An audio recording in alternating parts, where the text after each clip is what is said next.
السلام علیکم ناظرین، ہماری آج کی اس ویڈیو میں ہم اسلامی تاریخ کے ان سنہری اوراق کو کھولیں گے جن کا کھولنا اور ان سے سبق حاصل کرنا ہر مسلمان کے لیے اتنا ہی ضروری ہے جتنا زندہ رہنے کے لیے سانس لینے کا۔ مگر اس سے پہلے اگر آپ نے ہمارے اس چینل کو سبسکرائب نہیں کیا تو اسے سبسکرائب کر لیں اور بیل آئیکن کو لازمی پریس کریں تاکہ ہماری لیٹسٹ ویڈیوز آپ تک بذریعہ نوٹیفیکیشن پہنچتی رہے۔ ہماری آج کی اس ویڈیو میں ہم ارطغرل غازی کی کمپلیٹ سٹوری کے حوالے سے آپ لوگوں کو بتائیں گے۔ سیکنڈلی ہم لیزان ٹریٹی کے اوپر بات کریں گے۔ تھرڈلی ہم اس کی جو اوپر کرٹیسزم ہو رہا ہے اس کے اوپر بھی بات کریں گے۔ 13ویں صدی کے آغاز میں چنگیز خان نے ظلم و بربریت کی جو داستانیں رقم کی وہ اپنی مثال آپ ہیں اور رہتی دنیا تک خان کے لیے بہت ہی کٹھن دور تھا۔ امت مسلمہ پر طرح طرح کے ظلم ڈھائے جا رہے تھے اور اس کانٹیکس میں مختلف اسلامی علاقوں کو فتح کر لیا گیا تھا۔ انہی علاقوں میں سے ایک علاقہ خوارزم کا تھا جو کہ مختلف قبائل کے اوپر انحصار کرتا تھا۔ جب چنگیز خان نے اس علاقے کو فتح کیا تو وہ علاقہ ڈیفرنٹ قبائل میں تقسیم ہو گیا اور ان قبائل نے ڈیفرنٹ علاقوں میں ہجرت کرنا شروع کر دی۔ ان قبیلوں میں سے ایک کائی نامی قبیلہ بھی تھا جس کے سردار کا نام شاہ سلمان تھا۔ یہ ایک بہادر اور مضبوط قبیلہ تھا۔ ہجرت کے دوران ایک دریا کو پار کرتے ہوئے قبیلے کے سردار شاہ سلمان کی موت واقع ہو گئی۔ اس کے بعد اس کی سرداری کا معاملہ اس کے بیٹوں کے درمیان تھا۔ بڑے دونوں بیٹوں نے اپنی راہیں قبیلے سے جدا کر لی، لہٰذا اس کے بعد ارطغرل اور اس کے چھوٹے بیٹے دیندار دونوں کے سپرد سرداری کا معاملہ آیا تو ارطغرل کو سردار بنا دیا گیا۔ کائی قبیلے نے ارطغرل کی سربراہی میں بے پناہ معاملات کو بہتر کیا اور اپنے قبیلے کو مضبوط کیا، اور ارطغرل نے اس سارے معاملے میں اپنی رہبری اور اپنی لیڈرشپ کا جو اہم کردار ادا کیا وہ اپنی مثال آپ ہے۔ قبیلہ ارطغرل کی سربراہی میں رہنمائی میں انکارا کے قریب سے گزر رہا تھا تو وہاں پہ دو فوجیں آپس میں مد مقابل تھیں۔ ایک فوج علاؤالدین کی تھی اور ایک فوج دشمن کی تھی۔ علاؤالدین کی فوج کمزور تھی، چنانچہ ارطغرل نے علاؤالدین کی فوج کا ساتھ دیا اور دشمن فوج کو شکست کا سامنا کرنا پڑا۔ علاؤالدین اس تمام معاملے سے بہت متاثر ہوا اور اس نے فیصلہ کیا کہ وہ ارطغرل کو ایک پہاڑی علاقے کا سربراہ بنا دے گا، یا انعام کے طور پر اس کو ایک پہاڑی علاقہ دے دیا گیا۔ وہ علاقہ ایک کمزور علاقہ تھا جہاں سے علاؤالدین کو ہر وقت خطرہ تھا دشمن سے۔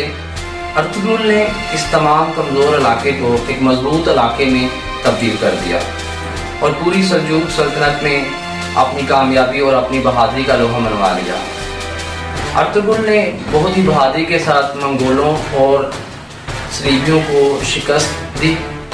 ارطغرل غازی نے 90 سال کی عمر میں اس جہان فانی سے کوچ کر گئے۔ اس پوری کہانی میں، اس پوری ہسٹری میں جو ہمیں سبق ملتا ہے وہ اللہ تعالیٰ کی ذات کے اوپر بے پناہ بھروسہ ہے، یہاں تک اتنا بھروسہ کہ اللہ تعالیٰ کی ذات جو پتھر میں بیٹھا ہوا کیڑا ہے اسے بھی اللہ تعالیٰ کی ذات عزت دے رہی ہے۔ تو اللہ تعالیٰ کی ذات پر بے پناہ بھروسہ، اس پوری ہسٹری سے ہمیں اس چیز کا سبق ملتا ہے۔ سیکنڈلی ہمیں یہ سبق ملتا ہے کہ اگر ہم اچھائی کا ساتھ دیں گے اور لوگوں کی مدد کریں گے اچھے کام میں تو اللہ تعالیٰ کی ذات ہمیں ضرور کامیابی دے گی۔ اب ہم بات کریں گے لیزان ٹریٹی کے اوپر۔ آٹومن امپائر کو جب گرایا گیا، فرسٹ ورلڈ وار میں امریکہ رشیا نے جب ترکی کے اوپر حملہ آور ہوئے اور ان کے تمام شہزادوں کو جلا وطن کر دیا گیا، اس دور میں ایک معاہدہ آٹمن امپائر ترکی اور فرسٹ ورلڈ وار کے جو ونر تھے امریکہ اور آئرلینڈ کے ممالک، ان کے درمیان ایک معاہدہ طے پایا گیا اور اس معاہدے کو لیزان ٹریٹی کا نام دیا گیا۔ اس معاہدے کے اکارڈنگ ترکی ایک تو اپنے پورے علاقے میں کسی بھی جگہ سے تیل نہیں نکال سکتا، انٹرنیشنلی طور پر اس پر یہ پابندی عائد کی گئی۔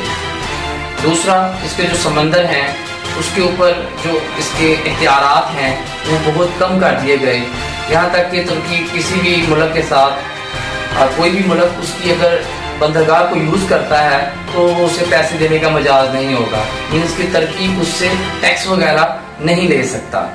1923 میں یہ معاہدہ ہوا، اب 2023 میں یہ معاہدہ ختم ہو جائے گا، اس کے بعد ایک نئے دور کا آغاز شروع ہوگا، اور ترکی نے اس چیز کے لیے اپنے اندرونی لوگوں کو کے علاوہ باہر کے جو لوگ ہیں ان کو پہلے ہی اپنے ڈیفرنٹ چینلز کے تھرو بتانا شروع کر دیا ہے کہ اب آپ تگڑے ہو جائیں، اب وہ پہلے کا جو دور ہے وہ ختم ہو گیا۔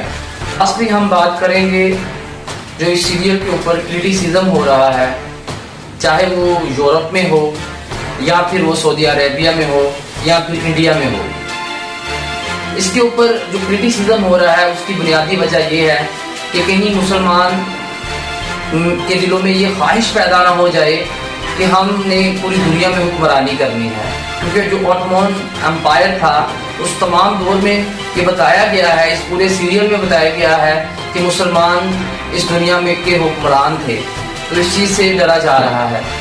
دوسرا، سعودی عربیہ اس حوالے سے بھی پریشان ہے۔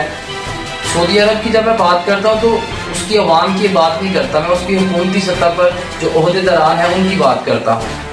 اس سیریل کو سعودی عربیہ کی جو عوام ہے اس میں کافی پذیرائی ملی ہے، لیکن جو حکومتی سطح کے اوپر ہے وہ ایک جو سازشی معاملات ہیں وہ ایک اپنی جگہ پہ موجود ہیں۔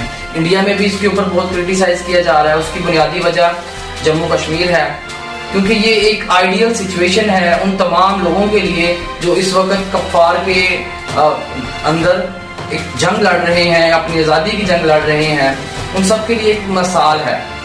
جموں کشمیر میں جو مسلمانوں کے ساتھ ظلم و ستم ہو رہا ہے، یہ سوچا جا رہا ہے کہیں اس تناظر میں مسلمان اس چیز کو اپنے لیے آئیڈلائز نہ سمجھ لیں۔